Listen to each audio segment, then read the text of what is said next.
नमस्कार मेरे प्यारे विद्वानों, आज का एक प्यारा पॉइंट है जो जीवन की शिक्षा से भी संबंधित कहीं न कहीं होता हुआ दिखाई देता है। उस पाठ का नाम है छाया मत छूना।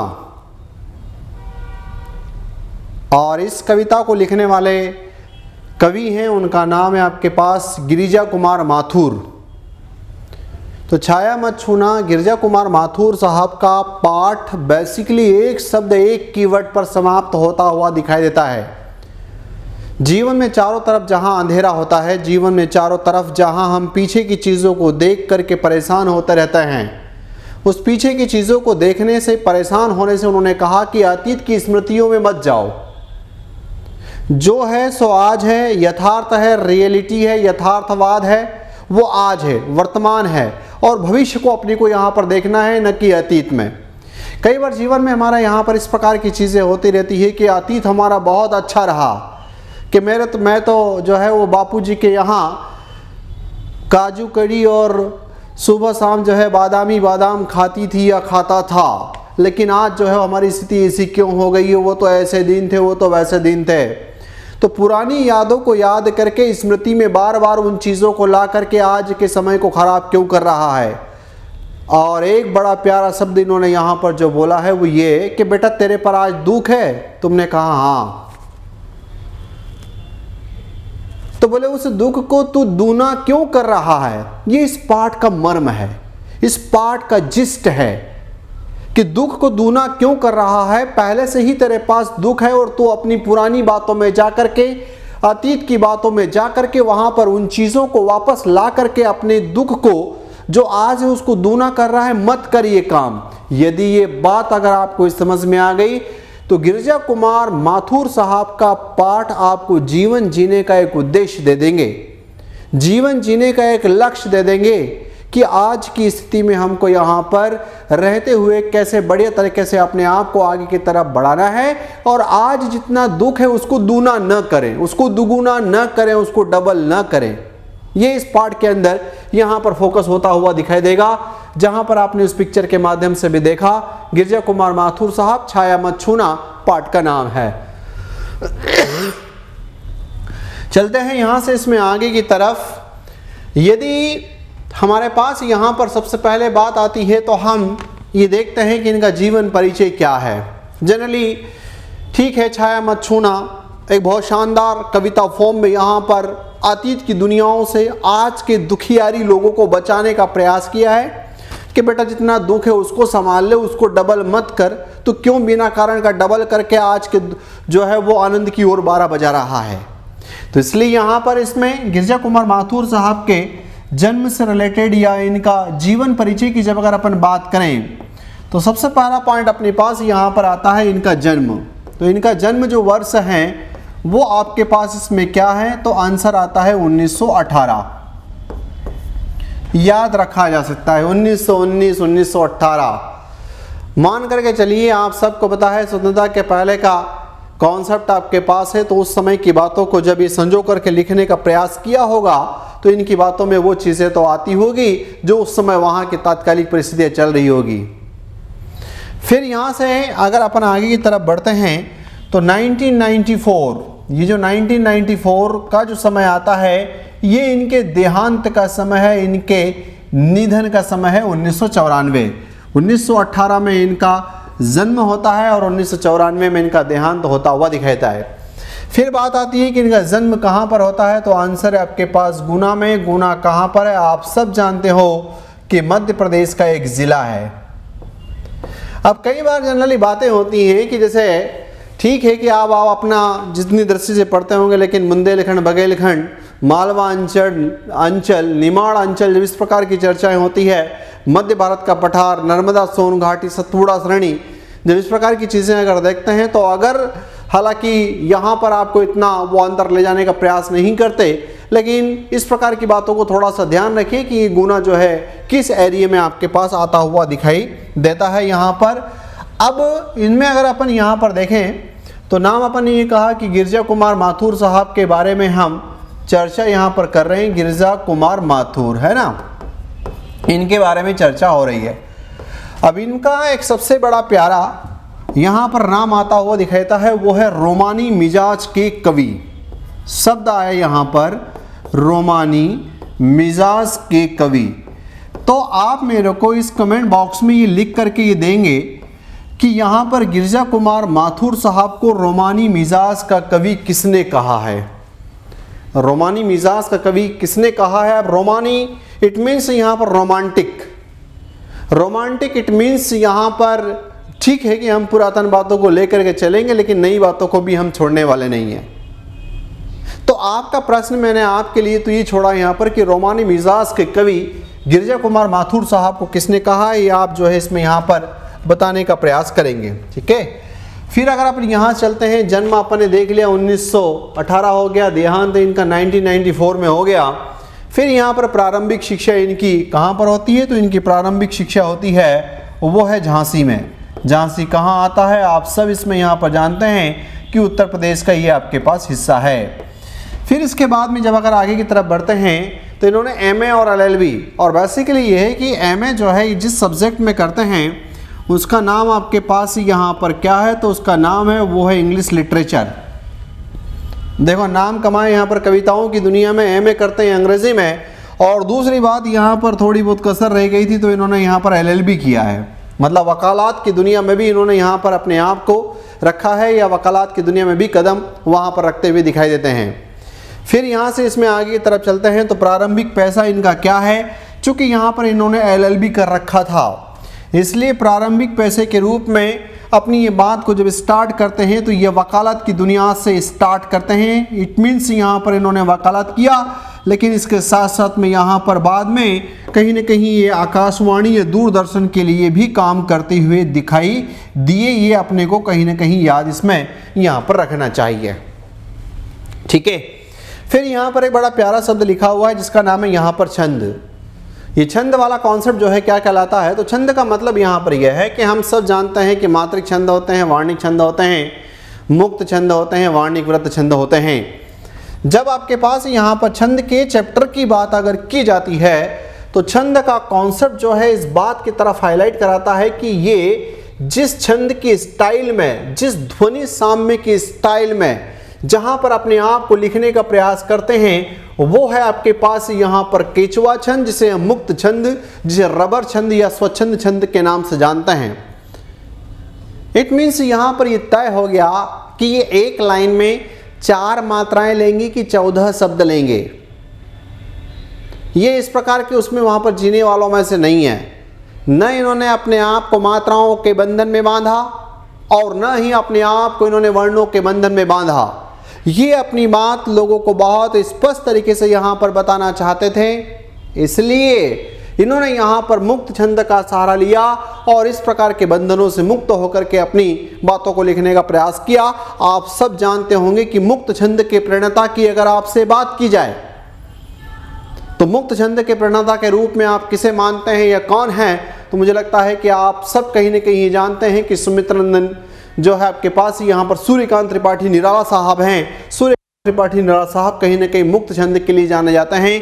हालांकि यहाँ पर आपके पास सच्चिदानंद हीरानंद वात्स्यन अज्ञे, और जिनको अगर हम यहाँ पर पंत साहब की बात करें, ये हरिवंश राय बच्चन भी कहीं न कहीं मुक्त छंद लिखने के लिए जाने जाते हैं। लेकिन इन्होंने भी छाया मत छूना नामक कविता को जिस स्टाइल में लिखा है वो पॉइंट आपके पास यहाँ पर क्या है, तो आंसर आपके पास मुक्त छंद इसमें आता हुआ दिखाई दिया। फिर यहाँ से जब इसमें आगे की तरफ अगर बढ़ते हैं तो अगला कॉन्सेप्ट अपने पास जो आता है वो क्या है, तो वो है इसमें मुख्य थीम क्या है, मुख्य विचार क्या है। इस बात को यदि हमने पकड़ लिया, इस बात का अगर हमने इसमें ग्रास्पिंग कर लिया, तो मान करके चलिए कि आपका जो पाठ पर आधारित प्रश्न है, ये रट्टू मार तोता वाली चीज़ें जो है वो सब ठीक है कि जन्म मृत्यु वाले कॉन्सेप्ट, लेकिन यहाँ पर इस पाठ का जो मर्म है, जो आपको कक्षा कक्ष में भी कहीं ना कहीं विद्यार्थियों को डिलीवर करना होता है, वो क्या है, तो यहाँ पर इसका जिस्ट जिस दिशा में आपको ले जाएगा वो है ये वाला पॉइंट। यथार्थ को समझाने का प्रयास करती है यह कविता। कौन सी? आंसर आया छाया मत छूना। लिखने वाला विद्वान कौन है? गिरजा कुमार माथुर। मध्य प्रदेश के गुना जिले में इनका जन्म होता हुआ दिखाता है 1918 में। अतीत की सुखद स्मृतियों में खोकर, अगला पॉइंट आपके पास ही आया, वर्तमान के दुख को और अधिक गहरा करना। कविता में यहां पर शब्द यूज हुआ है दूना करना, दुगुना करना, डबल करना। और अधिक गहरा करना उचित नहीं है। अतीत की सुखद स्मृतियां तुम्हारे पास भी बहुत बड़े, कुछ चीजें ऐसी होगी जो बहुत रोमांटिक चीजें होंगी, जिसको लेकर के अरे मेरे को तो बिल्कुल, मेरे तो वही दिन बिल्कुल थे, है ना। तो यहाँ पर यह है कि बेटा उस दिन जो गए सो गए, अब उसकी जो सुखद स्मृतियां हैं उसको देख करके आज अगर थोड़ा बहुत तेरे को किसी प्रकार का दुख हो रहा है तो उन अतीत की स्मृतियों को याद करके आज के दुख को तू डबल मत कर। इस पॉइंट की सहायता से मुझे ऐसा लगता है यहां पर कि इन्होंने समझा दिया है। यदि तुम समझदार के किसी कोने से अगर आते हो तो तुमको यहां पर बता दिया कि पाठ जो है वो आपको कौन सी दिशा में ले जाना चाहता है। फिर यहां से आया कि इसमें कुछ कीवर्ड्स को, इसको अपन इस प्रकार से बनाने का प्रयास किया जहां से आपका कॉन्सेप्ट जो है वो इजी गोइंग टास्क होता हुआ दिखाई दे। अतीत की यादों से बचना चाहिए। यार सोचिए, बड़े बड़े विद्वान कह रहे हैं। गिरजा कुमार माथुर साहब कोई छोटे मोटे कवि नहीं हैं। वो कह रहे हैं कि बचना, क्यों याद कर रहा है पुरानी चीज़ों को, छोड़ना, जो हो गया सो आज को क्यों तू खराब कर रहा है। बीते हुए सुखद क्षणों को याद करने से वर्तमान के दुख अधिक तीव्र हो जाते हैं, दुगुना हो जाते हैं, डबल हो जाते हैं। मनुष्य अतीत की सुखद घटनाओं, चलचित्र की तरह अतीत की सुखद घटनाओं को जैसे ऐसा लगता है कि फिल्म चल रही है, आंखें बंद करते हैं तो कभी किसी के साथ बढ़िया वाला कोई पॉइंट होता है, पता चला रोमांटिक चीज़ें भी हुई हो लाइफ में, अब उसको याद करके आज अगर उसको इस प्रकार का माहौल जो है नहीं मिल रहा है तो उन चीज़ों को याद करने का प्रयास करता है। चलचित्र की तरह, सिनेमा की तरह अपनी आंखों के सामने लाता हो, लगता है अरे क्या सपने थे, अरे आज तो, अरे आज ठीक है भाई जैसा है जी ले, जिससे वर्तमान की कठिनाइयां और कष्टदायक करने लगती है, लगने लगती है, डबल होने लगती है, दुगुना होने लगती है, दूना होने लगती है। इस कविता का मर्म आगे, वर्तमान भूत भविष्य, यदि तू ज्यादा भूतकाल से अगर चिपका रहेगा तो तेरे साथ भूत लग जाएगा और तू फिर यहां पर इस जीवन का जो तेरा बाकी समय बचा हुआ है वो तेरा कोई काम का नहीं है। तो क्यों चिपक करके रह रहा है? उसने कहा क्यों पकड़ करके रखा है, छोड़ना, जो हो गया सो अच्छे गए तो भी, बुरा गया तो भी। यहाँ पर बेसिकली ये है कि बुरा का तो लोग ज़्यादा वो नहीं है, लेकिन अतीत की जो सुखद स्मृतियाँ हैं और आज अगर दुखद वाली स्थिति हो गई तो वो सुखद को याद करके परेशान हैं। पुरानी यादों में जीने से व्यक्ति अपने वर्तमान और भविष्य को संवार नहीं पाता। जीवन में सब कुछ अस्थायी है। क्या प्यारी बात इन्होंने कही है यहाँ पर, जीवन में सब कुछ अस्थायी है, कुछ भी फिक्स नहीं है। इसलिए बीते समय की स्मृतियों में उलझने के बजाय आगे बढ़ना ही आवश्यक है और जैसा है उसके हिसाब से अपने आप को वहां पर रवाना कर दे, बेटा जीवन जो है तेरा सफल हो जाएगा। समझ रहे हैं आप लोगों को पाठ क्यों पढ़ा रहे हैं? ये आज आप लोगों के पास भी चिंता, कुंठा, द्वंद, तनाव और उन बातों को लेकर के अरे उसको कर लेता तो, अरे वो कर लेता तो, और छोड़ना उसको क्यों चक्कर में पड़ा है। आज जो आया है वर्तमान इसको संभाल ले तो भविष्य ऑटोमेटिक संभलता हुआ दिखाई देगा। नेक्स्ट पॉइंट यहाँ पर, मन की दुविधा से बचना। बहुत प्यारी बात कही, मन की दुविधा से बचना। दुविधा, दो विधा, ये इससे बच ले। कौन सी? यही तेरे पास है ना कि पुराने दिन अच्छे थे आज मेरे खराब हैं, छोड़ना उसको। जब मनुष्य असमंजस की स्थिति में होता है, जब मनुष्य कुछ सोच नहीं पाता, असमंजस कब होगा? दुविधा होगी। दुविधा कब होगी? जो दो विधाओं में जाने का प्रयास वो करेगा। जब मनुष्य असमंजस की स्थिति में होता है तो उसका विवेक कमजोर हो जाता है और सही निर्णय लेना कठिन हो जाता है, वो डिसीजन नहीं ले पाता। और एग्जामिनेशन हॉल में भी मुझे लगता है कि आपके साथ भी यही चोट होती है। जब आप असमंजस की स्थिति में जाते हैं, जब आप दुविधा की स्थिति में जाते हैं, तब आप परेशान होते हुए दिखाई देते हैं। तो इसलिए जो है आपको यहाँ पर इस बात का ध्यान रखना है कि यदि हम निर्णयों को सटीक रूप से लेना चाहते हैं और जीवन में कठिनाइयों के मार्ग से बचना चाहते हैं तो बेटा तू असमंजस की स्थिति में मत रहे। अगला पॉइंट, व्यक्ति को उपलब्ध संसाधनों में संतुष्ट रहना चाहिए क्योंकि इच्छाएं कभी समाप्त नहीं होती। एक बहुत प्यारे विद्वान है, साइकोलॉजिस्ट, जिनका नाम आपके पास यहाँ पर आता हुआ दिखाता है, वो है अब्राहम मैस्लो। उन्होंने कहा कि मनुष्य की आवश्यकताएं अनंत होती है और बेटा तू एक को शांत करेगा तो दूसरी खड़ी हो जाएगी, दूसरी को शांत करेगा तो तीसरी खड़ी हो जाएगी, तेरी कभी आवश्यकताएं पूरी नहीं होगी। इसलिए उपलब्ध संसाधनों में जितना तेरे पास है उतने में तू संतुष्ट रहे तो जीवन अच्छा जो है बीतेगा, इस बात की तरफ फोकस कराया गया है। क्योंकि यहाँ पर इस धरती पर जन्म, इस धरा वसुंधरा पर जन्म लेने वाले सभी लोगों के मध्य क्या संसाधनों का बंटवारा बराबर है? आंसर है नहीं। तो फिर हम यहाँ पर क्यों जो है वो दुखियारी होते रहते हैं? ठीक है, हमारे पास इतना है, हम इसके लिए और प्रयास करें और आगे बढ़ें, तो वो आपके लिए कहीं ना कहीं ज्यादा अच्छा होता हुआ दिखाई देगा। अगली बड़ी प्यारी बात, जो नहीं मिला उसका दुख न कर। जो नहीं मिला उसका दुख न कर। ठीक है, वो नहीं था, अगर होता तो वो मिल जाता। यदि कोई वस्तु मनचाहे समय पर न मिले, मतलब तुमने ये चाहा कि अरे मुझे 2018 में बन जाना चाहिए था टीचर, मुझे तो 2011 में ही बन जाना चाहिए था। अरे ठीक है ना, उस समय वो चीज़ नहीं मिली, कोई दिक्कत नहीं है। क्या अब अगर सफलता मिलती है तो सफलता का महत्व नहीं रह जाएगा? तो ये कहता नहीं उतना मजा नहीं आएगा, तो फिर तुम मरेगा, फिर वापस तेरे दुख को दूना करेगा। अरे आज तू सफल हो गया है, आज तेरा वर्तमान यथार्थ रियलिटी क्या कहती है, तो उसने कहा कि उसके मजे लेना, क्यों चक्कर में जा रहा है तू। यदि कोई वस्तु मनचाहे समय पर नहीं मिले तो भी निराश नहीं हो जाना चाहिए। जैसे उसने कहा कि बसंत के बाद खिला फूल अपनी सुंदरता बनाए रखता है, वैसे ही देर से मिली सफलता भी मूल्यवान होती है। तो यहां पर जैसे अगर हम बात का अगर करें इसमें कि मान लो अगर हम हमारे एग्जाम्पल की अगर बात करें, हमने पीएससी के 4 इंटरव्यू दिए, प्री पास किया, मेंस पास किया, इंटर में जाए पता चला पहले में फेल, दूसरे में फेल, लेकिन क्या उससे निराश हो जाए? क्या बाद में कोई सफलता मिली तो सफलता हमारे काम में नहीं है क्या? फिर आगे, जीवन में जो उपलब्ध है उसी में संतोष करना सीख ले। इसलिए अगर तुमने ये काम कर लिया तो तुम्हारा जीवन जो है वो अच्छा बीतेगा। मतलब पाठ में इस बात की तरफ तो आपका शानदार ध्यान आकर्षित कराया गया है कि जो है तू आज को देख, बस आज को देख, यथार्थ को देख, रियलिटी को देख। अगला पॉइंट, निष्कर्ष। छाया मत छूना कविता हमें यह सीख देती है कि अतीत की यादों में न उलझें, वर्तमान को स्वीकार करें और सुखद भविष्य के लिए आगे बढ़े। ठीक है, आज से पहले भी जो है वो कहीं ना कहीं आप लोगों के सामने दिक्कत थी, लेकिन अब आपका संगतकार आपके समक्ष आ गया है, इसलिए मान करके चलते हैं कि आपको इसी प्रकार की कोई दिक्कतें नहीं आएगी। चलते हैं यहाँ से आगे की तरफ। सबसे पहला अपने पास यहाँ पर प्रश्न आता है, वो ये रहा।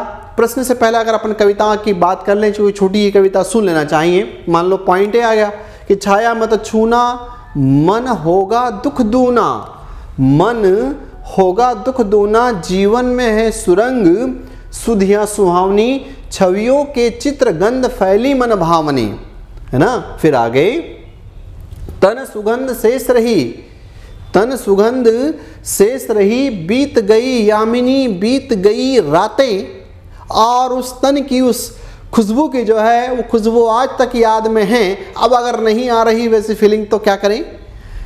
कुंतल के फूलों की याद बनी चांदनी, भूली सी एक छुअन बनता हर जीवित क्षण, छाया मत छूना मत होगा दुगुना, छाया मत छूना मतलब अतीत को छूने मत जा। अगर अतीत को छुएगा, सुखद स्मृति को याद करेगा, तो आज का दुख तेरा और डबल होता हुआ दिखाई देगा। फिर आगे, यश है, यश है या न वैभव है, मान है न सरमाया, पहले यश था वैभव था मान था, माया ही माया थी, जितना ही दौड़ा तू उतना ही भरमाया, प्रभुता का शरण बिंब केवल मृग तृष्णा है। ये शब्द आ गया प्यारा, मृग तृष्णा है, भाग दौड़ रेगिस्तान में, बस पानी यहाँ है, बस पानी यहाँ है, पानी यहाँ है, पानी यहाँ है, दौड़ दौड़ करके ही मृग हिरण मरता हुआ दिखाई देता है पानी की चाह में, मृग तृष्णा, है ना। फिर आगे, हर चंद्रिका में छिपी, हर चंद्रिका में छिपी एक रात कृष्णा है, काली रातें भी आती हैं, हर चंद्रिका में छिपी हर एक रात कृष्णा है, जो है यथार्थ कठिन उसका तू कर पूजन। क्या बढ़िया बात कही, जो है यथार्थ कठिन उसका तू कर पूजन। भले ही तेरा यथार्थ आज कठिन है, दुखों से भरा हुआ है, उसे कोई फर्क नहीं पड़ता। छाया मत छूना, मन होगा दुख दूना, अतीत की बातों में मत जाना, नहीं तो तेरा दुख दूना हो जाएगा। नेक्स्ट पॉइंट, दुविधा हत साहस है, दुविधा में रहा तो तू असमंजस में ही रहेगा, कुछ नहीं कर पाएगा। दिखता है पंथ नहीं, दिखता है पंथ नहीं, रास्ता समझ में नहीं आता। देह सुखी हो पर मन के दुख का अंत नहीं। दुख है न चांद खिला शरद रात आने पर। आगे, क्या हुआ जो खिला फूल, क्या हुआ जो खिला फूल रस बसंत जाने पर। ठीक है, चला गया, उसके बाद खिला, समय निकल गया, बाद में सफलता मिली। बसंत जाने पर फूल खिला। अगर गेंदे का फूल खिला, अगर कमल का फूल खिला तो क्या फूल फूल नहीं रहेगा। अगर सफलता पहले नहीं मिली, अब सफलता मिली तो क्या सफलता सफलता नहीं है। जो न मिला भूल, जो न मिला भूल, भूले कल तू भविष्य वरण, छाया मत छूना मन होगा दुगुना। इस प्रकार से जो है पूरा का पूरा ये यहाँ पर कविता बड़ी शानदार तरीके से जिस्ट फॉर्म में लिखी गई है और मुझे लगता है कि आपको इसमें समझ में आ गया होगा। शुरुआती कुछ क्वेश्चंस हैं जो मेमोरी बेस्ड हैं और आगे के क्वेश्चन आपको यहाँ पर अंडरस्टैंडिंग पर आधारित होंगे जो आपके संगतकार के द्वारा आपके लिए यहाँ पर मेहनत की गई है। गिरिजा कुमार माथुर का जन्म कहाँ हुआ था? प्रश्न नंबर 1। ए लखनऊ यूपी, भोपाल एमपी, गुना एमपी, झांसी यूपी। बिल्कुल सही जवाब। इसका उत्तर है आपके पास यहाँ पर गुना यूपी। कब आंसर आया? 1918 में से लेकर के कब तक इनका जीवन काल रहा? तो आंसर आता है 1994 तक। ठीक है, चलें आगे। अगला प्रश्न है अपने पास, गिरिजा कुमार माथुर की प्रारंभिक शिक्षा कहाँ हुई? क्या जहाँ जन्म हुआ वहाँ पर 9, भोपाल में 9, लखनऊ में 9, कहाँ पर हुई? यूपी झांसी के अंदर इनकी प्रारंभिक शिक्षा होती है। बिल्कुल सही जवाब। इसका उत्तर जाएगा वो है अपने पास यहाँ पर सी। नेक्स्ट क्वेश्चन, गिरिजा कुमार माथुर ने एमए और एलएलबी की उपाधि, MA in English literature, LLB की उपाधि कहाँ से प्राप्त की? क्या दिल्ली विश्वविद्यालय से, बनारस विश्वविद्यालय से, इलाहाबाद विश्वविद्यालय से? नहीं, फिर कहाँ से? लखनऊ विश्वविद्यालय से, लखनऊ यूनिवर्सिटी से जो है इन्होंने प्राप्त की है, लखनऊ से। नेक्स्ट पॉइंट, गिरिजा कुमार माथुर का संबंध किस कविता आंदोलन से है? क्या ये छायावाद के अंतर्गत? नो। क्या प्रगतिवाद के अंतर्गत? नो। क्या प्रयोगवाद के अंतर्गत? नो। इनका जहाँ से कनेक्शन है वो नाम आपके पास आता हुआ दिखाई देता है यहाँ पर नई कविता। फिर अगला प्रश्न, गिरिजा कुमार माथुर का निधन किस वर्ष हुआ? 1984 में? नहीं, इसमें 10 जोड़ेंगे तब ये आंसर आएगा। इसमें से 10 माइनस करेंगे और इसमें से 20 माइनस करेंगे तब जाकर के हमारा उत्तर आएगा 1994। जन्म वर्ष क्या है आपके पास? 19 और इधर की तरफ आपके पास 18 वाली बात आती हुई दिखाई देती है। 6 नंबर का क्वेश्चन, छाया मत छूना कविता किस संग्रह में? मतलब यहाँ पर सच्चिदानंद हीरानंद वात्स्यायन ने एक सप्तक तैयार किया था आगे साहब ने और उसमें वहाँ पर इसका संग्रह है। तो इसमें से यहाँ पर कौन सा आता हुआ दिखाई देता है? तो तार सप्तक में कहीं ना कहीं इसकी चर्चा है। तो ये पॉइंट है कि छाया मत छूना कविता को तार सप्तक नामक कविता संग्रह में संग्रहित किया गया है। नेक्स्ट पॉइंट, गिरिजा कुमार माथुर ने प्रारंभ में किस पैसे में काम किया? तो यहाँ पर इन्होंने चूंकि एलएलबी का पढ़ाई लिखाई किया, एलएलबी का पढ़ाई लिखाई करने की वजह से इन्होंने यहाँ पर अपने एक प्रोफेशन में से जो प्रोफेशन अपनाया था वो था वकालत का। चूँकि कानून की यहाँ पर पढ़ाई लिखाई की थी तो प्रारंभिक दिनों में यहाँ पर वकालत की पढ़ाई लिखाई भी ये करते हुए दिखाई देते हैं। फिर अगला, गिरिजा कुमार माथुर की कविता शैली कैसी मानी जाती है? ए केवल छायावादी? नो। केवल प्रगतिवादी? नो। वीर रस प्रधान? नो। रोमानी मिजाज और नई कविताओं से जुड़ा हुआ रोमांटिक? ठीक है, प्राचीन परंपरा की बातों को भी लेकर के चलेंगे लेकिन रोमांटिक चीज़ों को भी छोड़ने वाले नहीं हैं, इसलिए तो रोमानी मिजाज के कवि कहलाते हैं। और इसीलिए तो आपको प्रश्न ये दिया कि रोमानी मिजाज के कवि इनको कहने वाले कौन हैं। ज़रूर जो है आप लोगों से उम्मीद है कि आप कमेंट बॉक्स में इसका उत्तर यहाँ पर लिखेंगे, है ना? तो इसका आंसर है आपके पास सी। नेक्स्ट पॉइंट, गिरिजा कुमार माथुर ने अपनी कविताओं में किसका अधिक प्रयोग किया है? मात्राओं का? बंधन से मुक्त थे। अनुप्रास अलंकार का? कोई झंझट नहीं पाला। संस्कृत के शब्दों का नहीं, मुक्त छंद और ध्वनि साम्य, जहां इनको जितनी देर लगना था रुकना था रुक लिए, न वर्णों के बंधन में रहे न मात्राओं के बंधन में, इसलिए यहाँ पर इनका जो उत्तर गया वो है आपके पास मुक्त छंद। अगला, गिरजा कुमार माथुर की भाषा शैली में कौन से दो प्रमुख रंग, भाषा शैली में दो प्रमुख रंग देखने को मिलते हैं? केवल क्लासिक, केवल बोलचाल, इन दोनों का प्लस। देखो उत्तर ये भी सही है, उत्तर ये भी सही है, पर इन दोनों का जोड़ है। ये वाला नो, क्लासिक और बोलचाल यस। क्लासिक इसका मतलब है यहां पर कि इसके अंदर उन्होंने यहां पर लंबी लंबी ध्वनियों को बड़ा शानदार तरीके से, और बोलचाल की भाषा के अंतर्गत छोटी छोटी ध्वनियों को ध्वनि साम्य की दृष्टि से इन्होंने मिलाने का प्रयास किया। तो इसलिए इसका उत्तर क्या जाएगा? इसका उत्तर जाएगा अपने पास यहां पर ए, है ना। नेक्स्ट पॉइंट 11, कवि के अनुसार मनुष्य के दुखों का मुख्य कारण क्या है? भाग्य का न होना, छोड़। दूसरों से ईर्ष्या करना, छोड़। मेहनत न करना, छोड़। इच्छाओं का कभी समाप्त होना न होना दुखों का मुख्य कारण। आज साइकिल नहीं है, साइकिल आ गई, कल मोटरसाइकिल चाहिएगी, मोटरसाइकिल आ गई, अब कार चाहिएगी, कार आ गई। बोले मर्सिडीज का सिंबल कब दिखेगा? मर्सिडीज आ गई।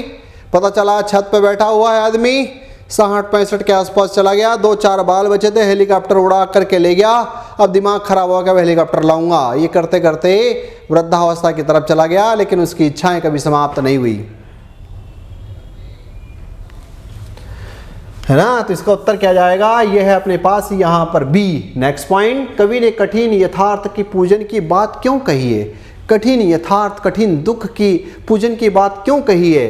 क्योंकि अतीत को याद करना सुखद नहीं दुख होता है अतीत को याद करने से, क्योंकि वर्तमान की परिस्थितियों को स्वीकार करने में ही सुख है। हाँ, केवल भविष्य की चिंता करें, सुख सुविधाओं, भौतिक सुख से जीवन का मुख्य लक्ष्य है। आंसर है नो।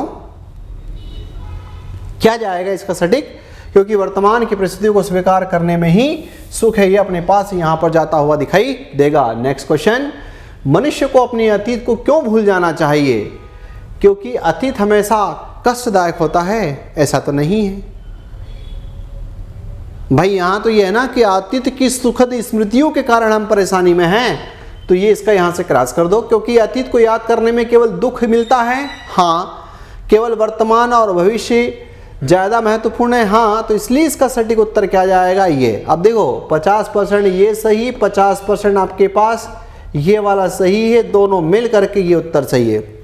जल्दी में, हड़बड़ाहट में आपसे प्रश्न गलत न हो, इस बात का विशेष करके आपको ध्यान रखना चाहिए। अगला, गिरजा कुमार माथुर के अनुसार मनुष्य को किसे अपनाना चाहिए?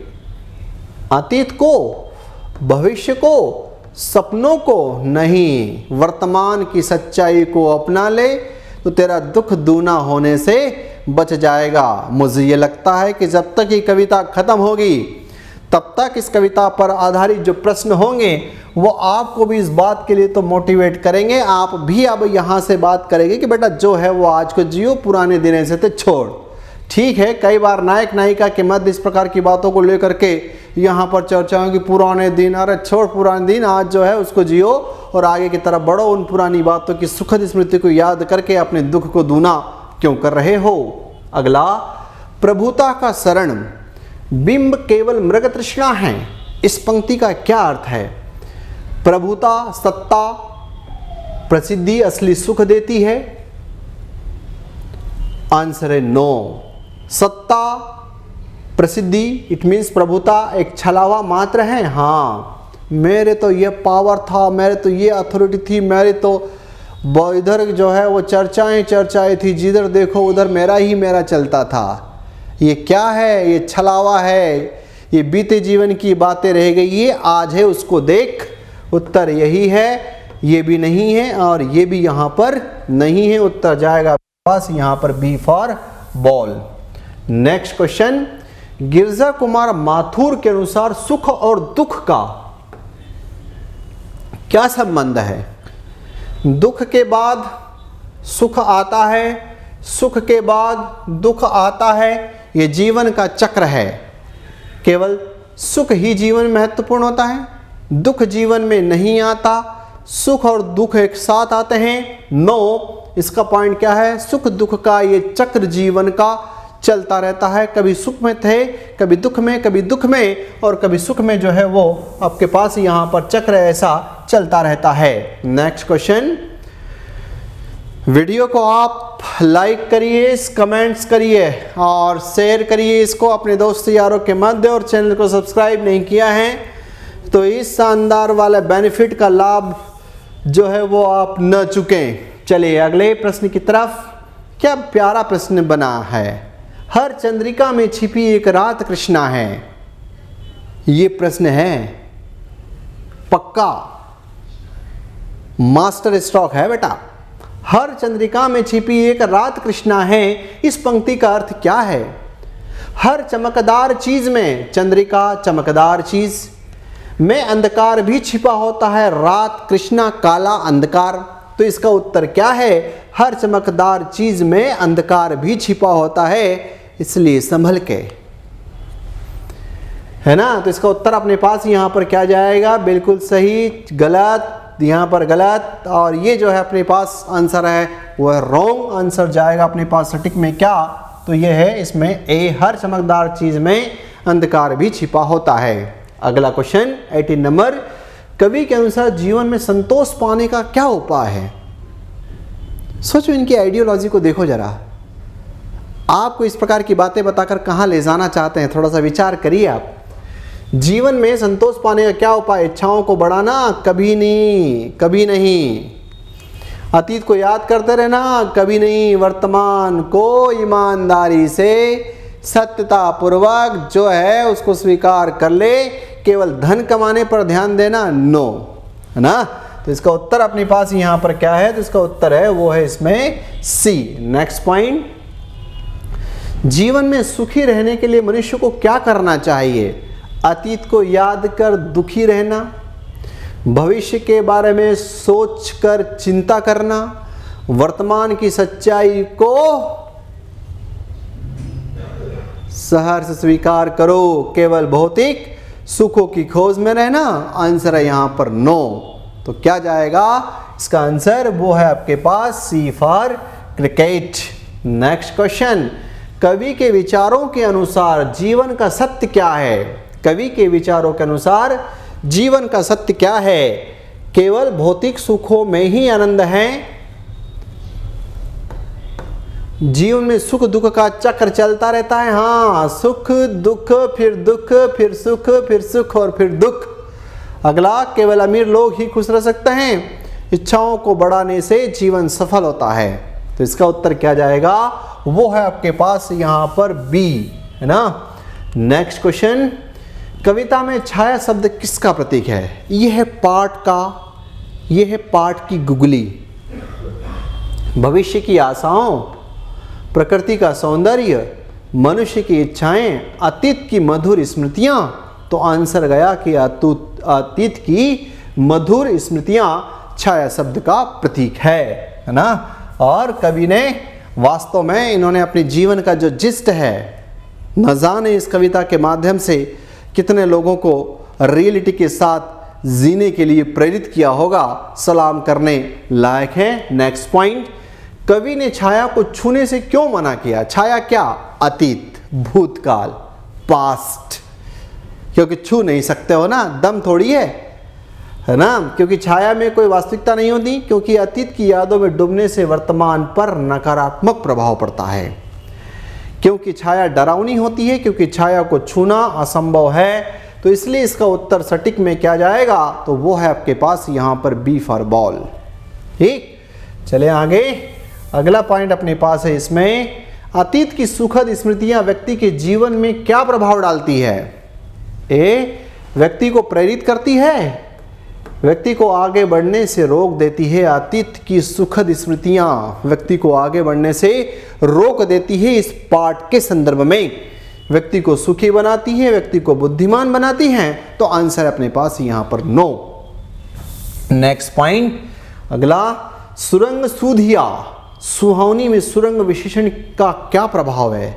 यादों को रंग बिरंगा और सुख दर्शाने के लिए। बिल्कुल, बाकी ये सभी बातें जो है उसकी यहाँ पर नहीं है। यादों को रंग बिरंगा और सुखद दर्शाने के लिए, तो इसका आंसर अपने पास जाएगा, वो है इसमें यहाँ पर ए।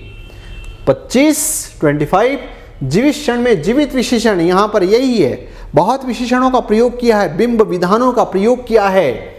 क्षण का महत्व और सजीवता को दर्शाने के लिए जीवित क्षण में जीवित विशेषण का उपयोग या दर्शाता है। इसका उत्तर आपके पास यहाँ पर क्या है? तो आंसर जाएगा ए। ठीक है, चलते हैं नेक्स्ट पॉइंट की तरफ। 26 नंबर, दुख दूना।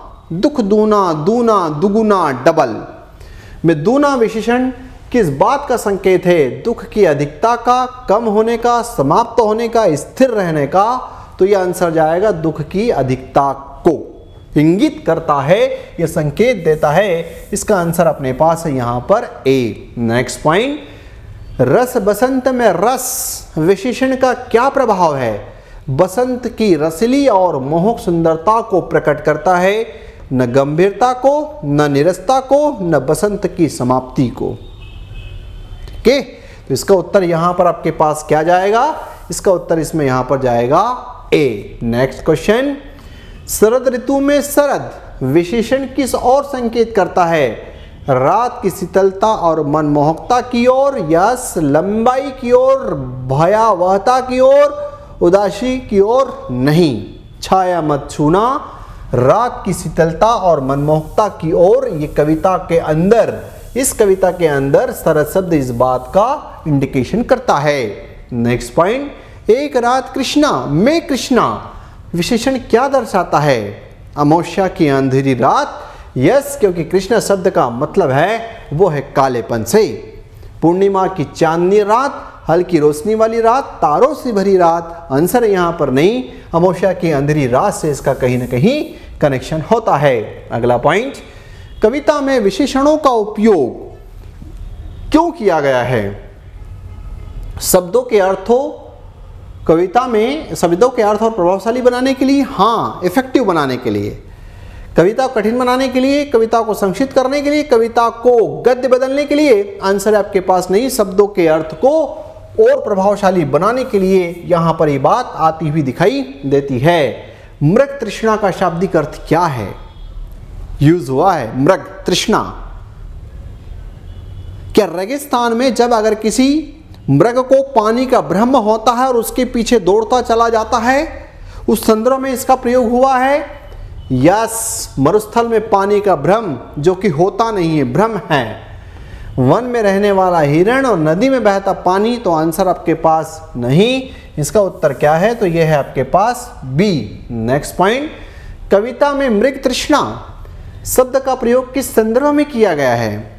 जीवन में सुख की प्राप्ति के लिए, बड़प्पन और प्रभुता की मिथ्या, झूठी। बड़प्पन और प्रभुता, सत्ता, अथॉरिटी, पावर, वैभव की कैसी मिथ्या, मिथ्या का मतलब झूठी अनुभूति है ना? न इस बात के लिए और न ही आपके पास इस बात के लिए, इसलिए इसका सटीक उत्तर क्या जाएगा? वो पॉइंट आपके पास इसमें यहां पर है बी। नेक्स्ट पॉइंट, मृग तृष्णा शब्द किस बात की ओर संकेत करता है? इच्छाओं की पूर्ति की ओर, जीवन के यथार्थ को पहचानने के लिए, मनुष्य की असंतोषी प्रवृत्ति और भौतिक सुखों के पीछे भागने के भ्रम की तरफ ये इंडिकेट करता हुआ दिखाई देता है। जल संसाधन, जल संरक्षण के महत्व की तरफ। आंसर है नो। आंसर यहां पर क्या जाएगा? तो इसका पॉइंट आपके पास है यहां पर सी। नेक्स्ट क्वेश्चन, निम्नलिखित में से कौन सी पंक्ति बड़ा ही प्यारा मास्टर स्ट्रोक?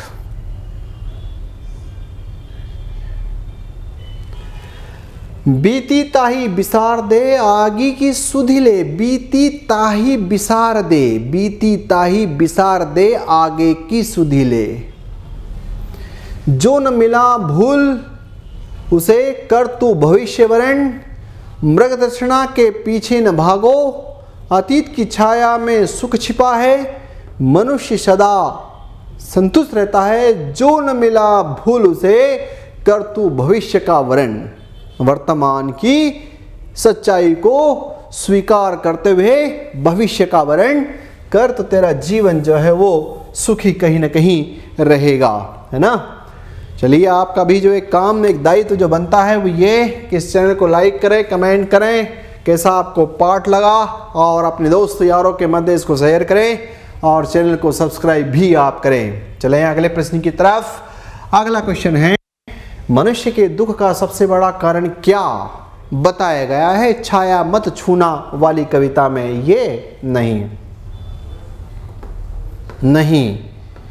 नहीं, मनुष्य की कभी समाप्त न होने वाली आवश्यकताएं, इच्छाएं, जिस पायदान पर बेटा पहुंच जाएगा उसके बाद तेरे को भी फिर और ऊंचे की बागी की बातें देखनी। जैसे आज क्या हो रहा है कि अगर हमें लगता है कि माध्यमिक शिक्षक वर्ग 2 की परीक्षा में चयन हो जाएं, जिस दिन आपका चयन हो जाएगा होगा भी ये संगतकार आपके साथ, एक पढ़ा लिखा संगतकार आपके साथ में है, आपका सिलेक्शन करवाएगा।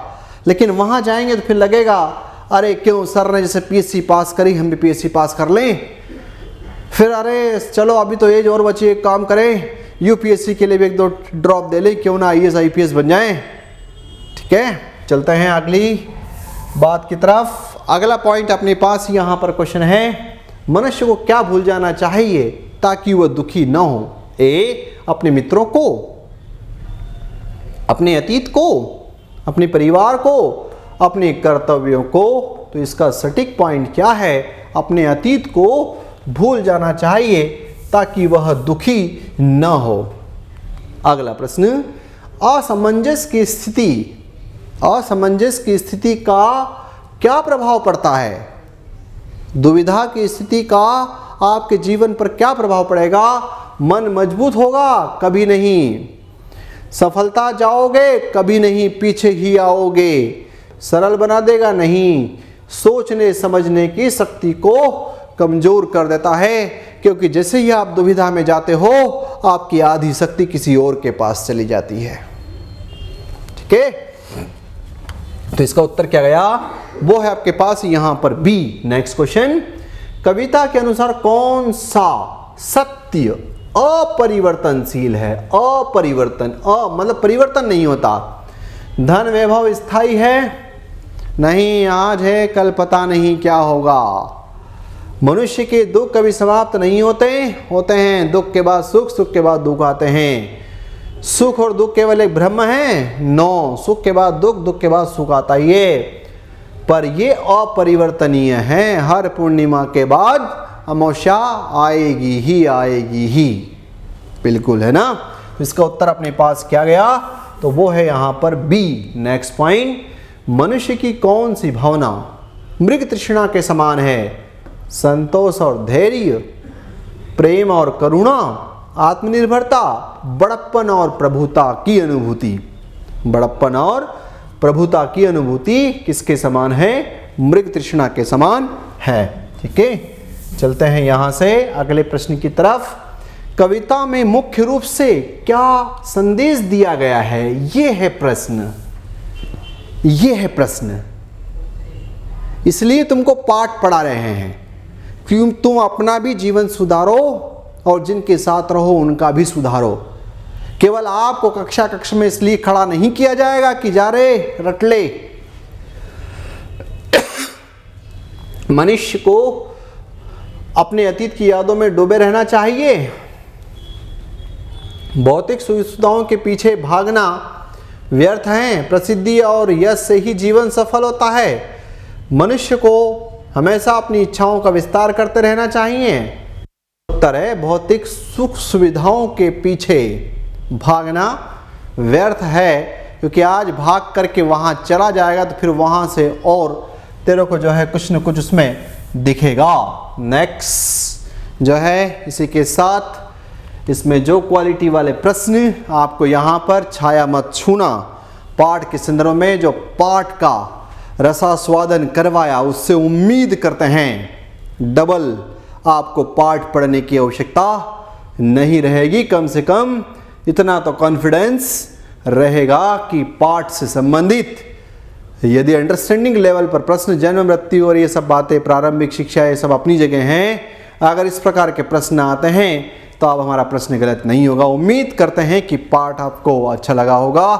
एक कमेंट इस पर यहाँ पर ज़रूर करें ताकि आपका संगतकार आपके लिए और बड़े तरीके की मेहनत करके आपके लिए और बहुत कुछ अच्छा कर सके, ताकि आपको लगे कि नहीं हमारे भी जीवन में यहाँ पर कोई न कोई एक ऐसा व्यक्तित्व या पर्सनैलिटी मिली थी जिसकी वजह से हमें वास्तव में कि एक व्यवहार के कारण हमारे व्यवहार में भी अब पॉजिटिव वाला परिवर्तन आता हुआ दिखाई दे रहा है। इसी बात के साथ इस पाठ को यहीं पर विराम देते हैं। जय हिंद, जय भारत।